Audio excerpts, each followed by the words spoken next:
एकदा का निवडणूक झाली का त्यांचा विषय संपला.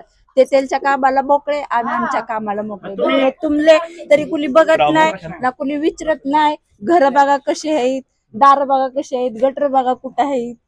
आमच्या बऱ्या वस्तीला वसून तरी किती वर्ष झाले असतील अंदाजे? हे 40 ते 50 वर्ष झाले ही वस्ती आहे. त्याच्या अगोदरची पण पिढी आमची इथंच गेलेली आहे.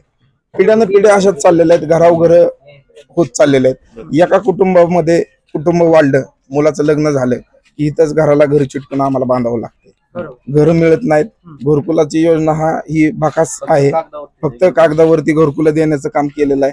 रमाई घरकुल योजना या महाराष्ट्र शासनाने, भारत सरकारने आणलेली आहे, परंतु रमाई घरकुल योजनेचं एकही घर या ठिकाणी झालेलं नाही. त्याचं कारण काय? नगरसेवकांनी कधी हे मुद्दे मांडलेलेच नाहीत. नगरसेवक येतो का नाही? येतच नाहीये. मी उमेदवार आहे, मला विचारण्यापेक्षा तुम्ही सामान्य लोकांना विचारा ना. काय प्रश्न काय तिथं दररोजचं तुमचं?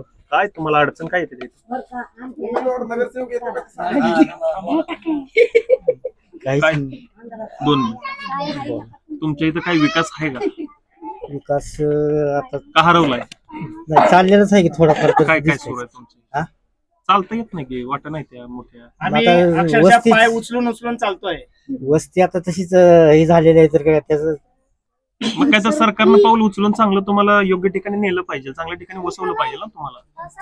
तसं तर केलं पाहिजे ना, चांगल्या गोष्टी केल्या. मग चांगलंच आहे ना, ठीक आहे की तसं केलं तर. 2 मिनिटं. आता कोण तर बोलते बघ.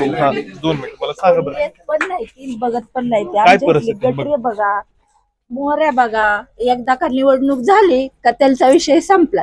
ते त्यांच्या कामाला मोकळे, आम्ही आमच्या कामाला मोकळे. तुमले तरी कुणी बघत नाही ना, कुणी विचारत नाही. घर बघा कशी आहेत, दार बघा कशी आहेत, गटर बघा कुठं आहेत.